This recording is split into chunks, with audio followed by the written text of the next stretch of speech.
one which is cut rather longitudinally. Yeah, point to it because I can't see Yeah, the endothelial cells are much taller, they are rather cuboidal.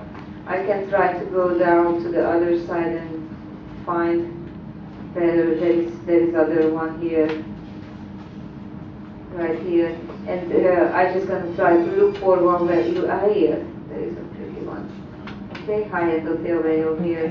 And what I wanted to see is that the cell passing through the wall, it is likely that that cell up there, that's what is passing through through in between those endothelial cells. They have so-called homing receptors, and on the surface of the lymphocytes there are specific proteins which can bind to it and basically just roll in between the cells. So only cells which have the ligand and to those receptors are able to get out from the blood into the lymphatic area or the opposite way. Okay, so not every cell is able to pass through these high endothelial venules. These are interesting. This other one right there. There are plenty of them. Again, high endothelial venules are also present in the tonsils. The tonsils are not very different from the lymph nodes. If we move down and a little bit higher magnification, and we may be able to see again in the medulla, down in the medulla. What do we see? We see the cells, these cells, the reticular cells. They are also called stellate reticular cells because they look like stars. Okay, and you see the processes. The fibers are not stained here, but you see the cell processes, how they're connected to each other. You see plenty of macrophages. There is one at the tip of the arrow, and then there are other ones. Obviously, there is another one. In the medullary cord, we see many plasma cells, and this tissue is usually not that good to see them, but all these cells.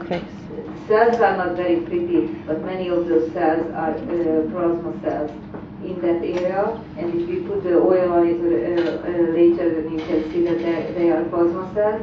And just remember that functionally it's very important that the plasma cells are sitting there. There is one that is quite actually good looking. Then also there are macrophages because these cells gonna die. And you probably remember you don't see plasma cells in the bloodstream, right? So that they are not going into the lymph and then to the bloodstream. So the B cells that develop into plasma cells, they're gonna die in the secondary lymphoid organs. That's their end stage. So they will not circulate around. They're gonna stay there. And that is very important. That's why there have to be macrophages that's going to chew up the remains.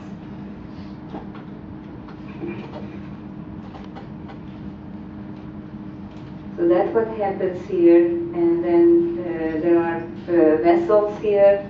Again, this is a vessel. It's like a lymphoid one because what do you see? You just need to see a couple of nucleated cells in the lumen, and there will be blood vessels also. That carry the blood to the lymph node. I'm going to show you the next one. The next one is exactly the same lymph node, but it's stained differently. It is stained with silver, and we're going to see the reticular fibers.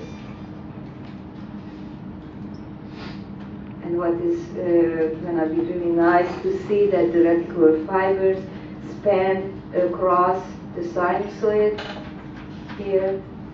I'm just going to move on it again. This is most of the lymph nodes are embedded in fat tissue.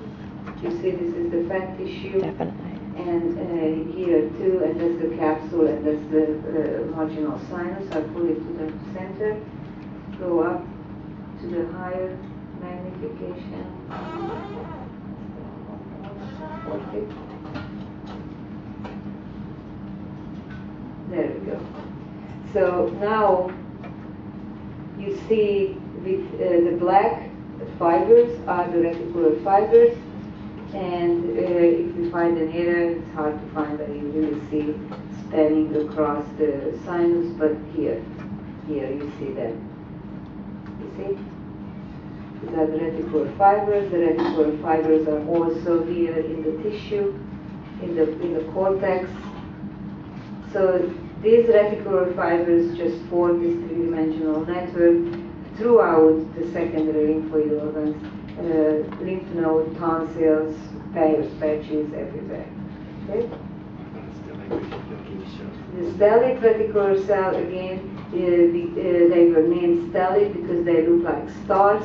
And if you just look at any of these cells, basically the processes are connected to these reticular fibers. This one looks like a star for me. But the reticular fibers form a cage around the cell, okay, like a little basket. And then they're gonna run out and connect to the other cell. So these cells look like stars for the anatomist who discovered them. It has no any relation, obviously, to their function. So those are the stellate reticular cells. What else do we need to see? Again, just going down to the medulla and the medullary cords, these fibers are everywhere, okay, throughout the whole entire lymph node. The next one, we're going to go to the spleen.